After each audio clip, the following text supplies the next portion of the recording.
Hi there, I'm Katy Rose, and welcome to the Rooted Reinvention, a podcast exploring the real-world journey of reinventing who we are without burning out or burning our whole life down.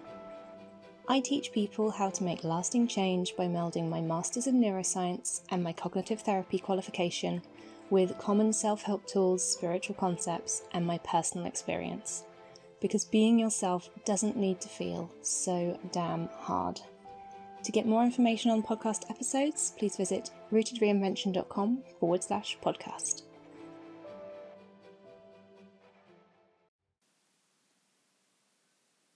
Wherever you're listening to this, good morning, good afternoon, good day, good night.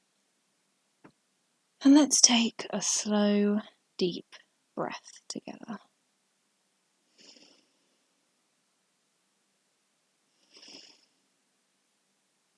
Okay, now let's begin. It's been a long month. And it's finding it very interesting and noticing things.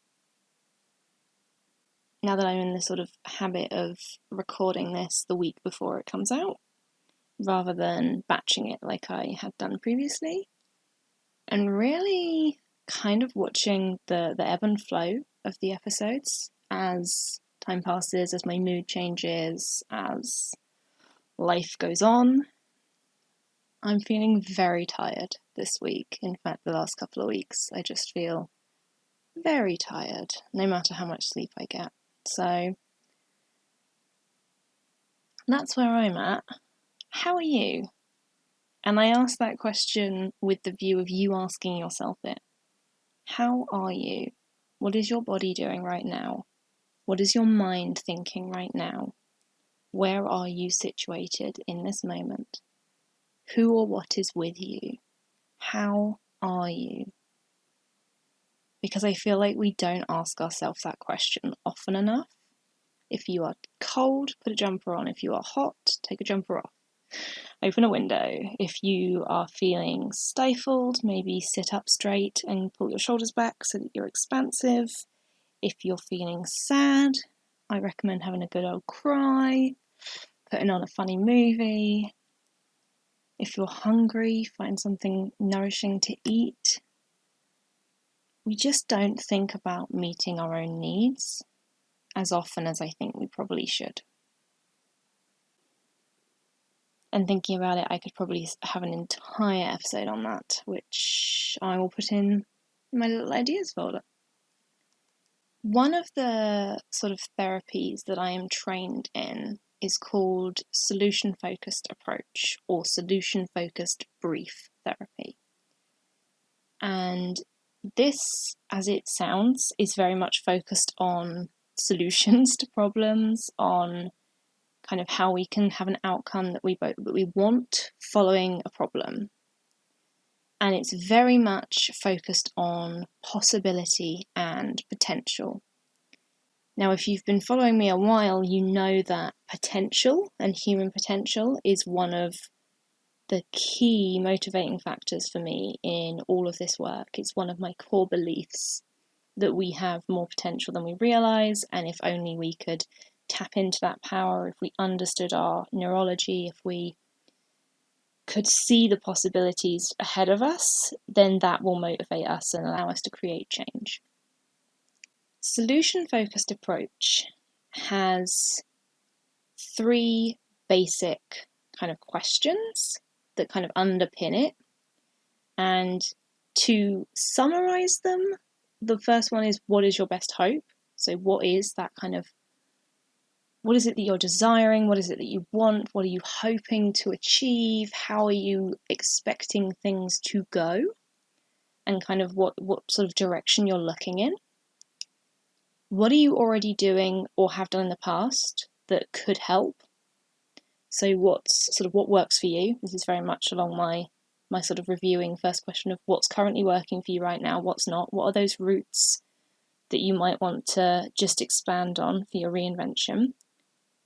And the third question is, what would your day-to-day life look like if your hopes were realised? And this is the question that I want to focus on today. this is very much about taking that direction that you're looking at in the future and what's currently working for you in the present or has worked for you in the past, and putting those next steps in the middle to move between your current and the future, and what that could look like and what that would look like if things were to move in the direction that you'd like them to.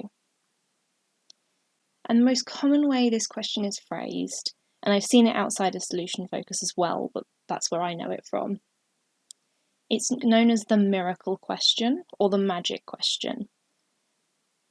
And it basically asks, if you went to sleep tonight in your normal, current, everyday, present self, and a miracle happened while you were sleeping, or magic happened while you were sleeping, use whatever terminology you'd like, and you woke up tomorrow morning, and the change that you're hoping for, the problem that you're struggling with, was solved, what would you notice? And the key part of this is to think about what you would notice. What would you see differently? How would you know that that magic had occurred? What would be different that would tell you that this thing had changed? And I don't tend to use this question in my sessions in its current format. I tend to word it differently, but essentially it is a step that I think we all need to consider when we're looking at making change. And I find this question particularly helpful when we're looking at setting goals or we're looking at what we want to be different. So this could be New Year's resolution time, this could be a birthday's coming up and you want to kind of level up in the next year, this could be that actually you've got a big decision to make. Having this kind of question, this almost this journey that you can take yourself on, kind of connects with that subconscious that perhaps we don't know how to verbalize, we don't quite know what we're asking, and it can really help us get clear on what it is that we as a person, as a human being, are looking for. So one of the times that I've used this recently, I was helping a friend set some goals, and the goals were quite vague. They were, I want to be happier, I want to be more organised. It was this sort of, they mean something, but what they look like and what steps we'd want to look at taking could be anything based on that information alone. And so we went through that magic question of, okay, well, let's say you were organised and you found the perfect organising solution and you were able to manage your time and feel like you were in control of your life. When you wake up in the morning, what's the first thing you notice if that had just happened overnight? What's the first thing that you would notice? What would that look like if I was a fly on the wall and I was able to, what would I notice that would tell me that you'd reached that point? And what this does is it almost elicits those practical steps of what needs to happen next. It builds that future vision that we want to be working towards and tells us what would meet that need. Thinking about this preferred future is something that can feel quite alien to us.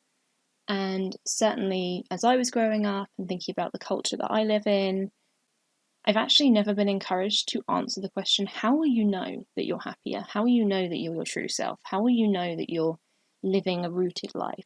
How will you know that you've reached that authentic life? What will that look like? What would that require? What kind of things would you be doing?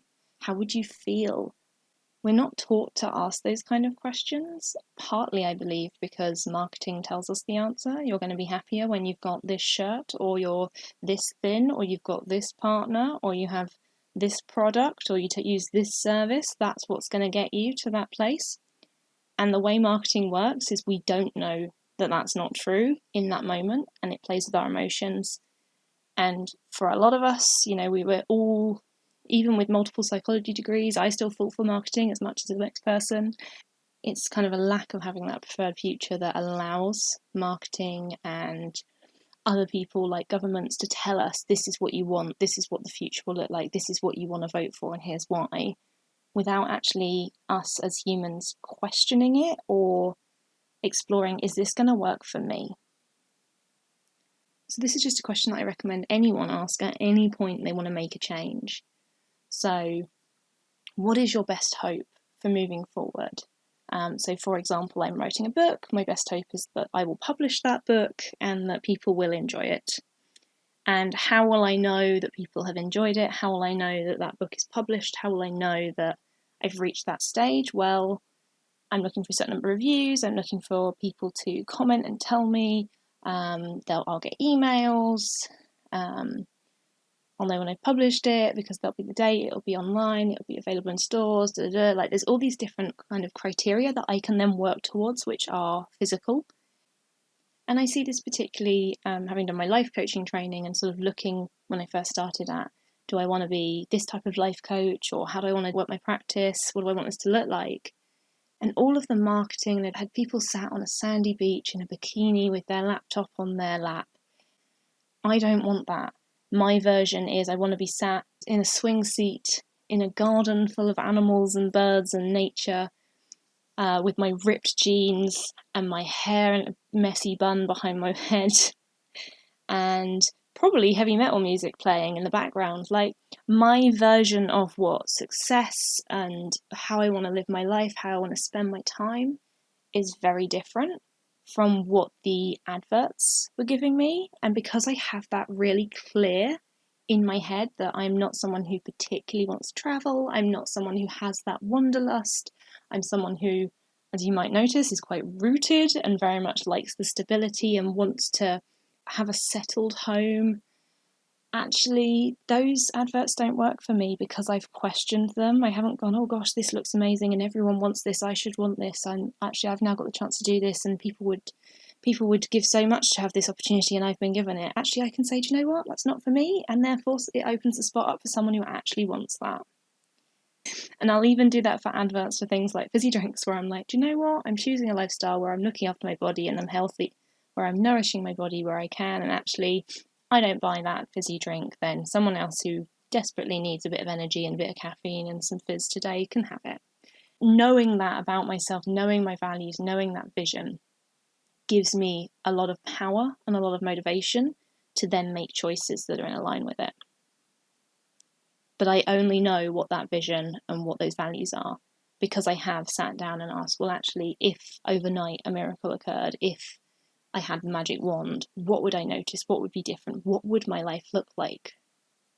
How would I behave? And that then is quite empowering for me to know exactly what path I'm on and what steps I can take to move towards that preferred future for myself.